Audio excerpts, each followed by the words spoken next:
Have you ever tried to imagine stepping into a world that you thought only existed in legends?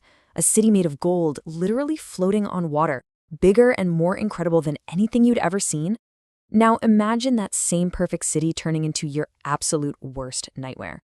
Well, this isn't some fantasy novel. This is the real eyewitness account of Bernal Díaz del Castillo, a Spanish soldier who marched with Cortés right into the heart of the Aztec capital, Tenochtitlan.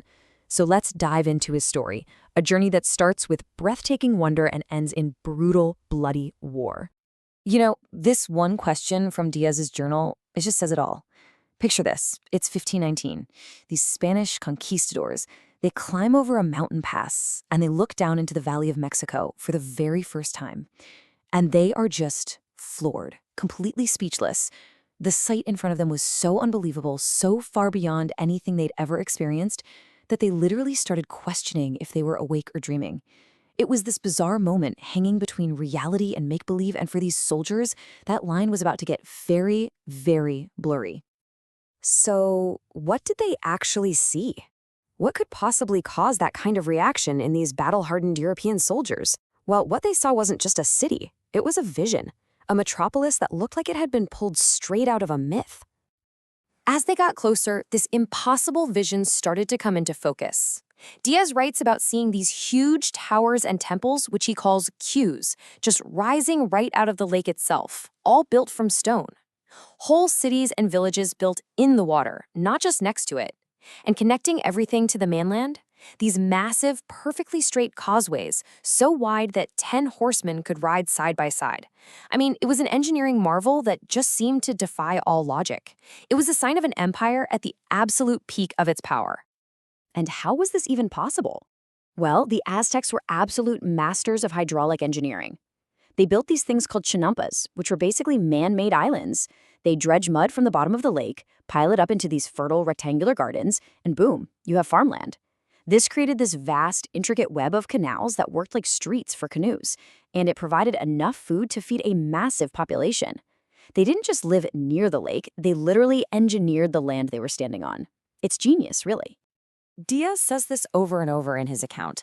And it's not just that he's impressed, it's a feeling of complete disorientation. He writes that they'd never heard of or seen before, not even dreamed about anything like it.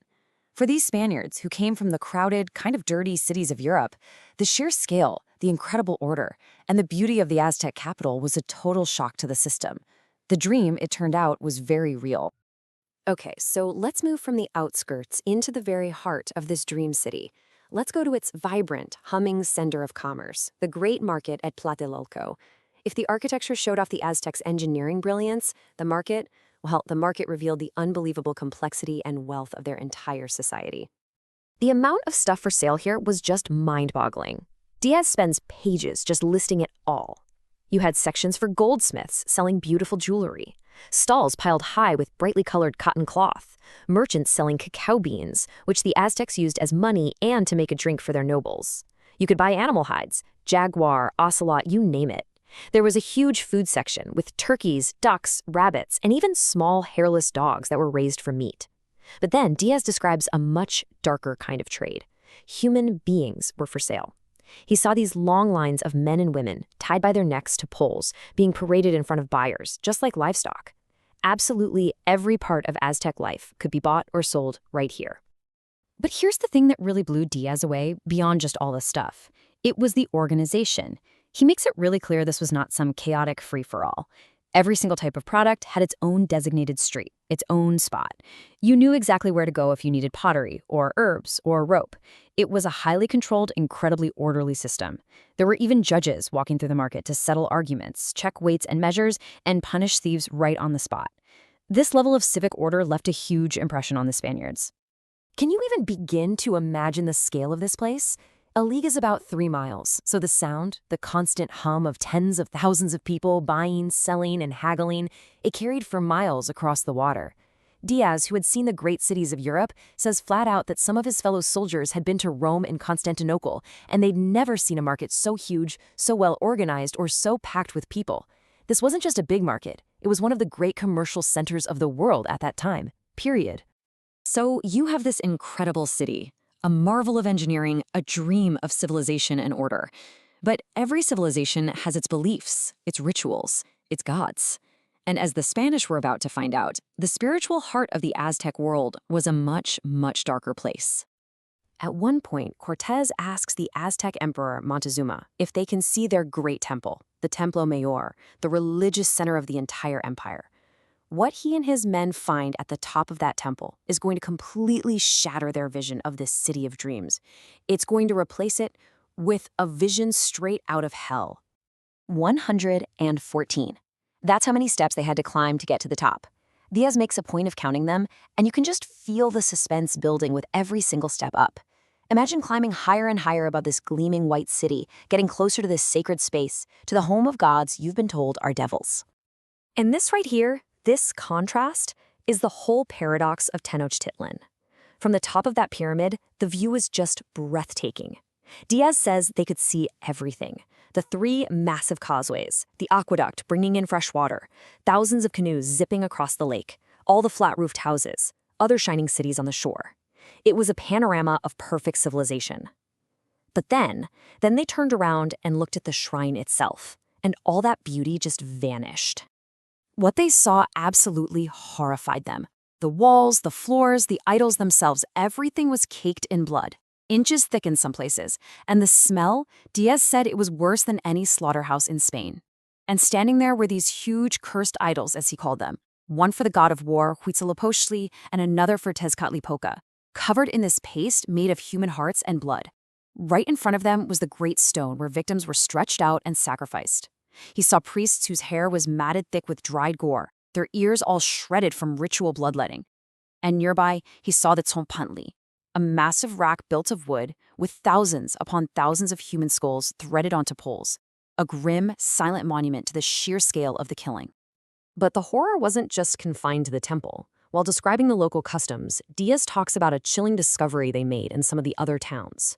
They found these prisons, made of thick wooden beams, basically just pens, and they were filled with men, women, and children.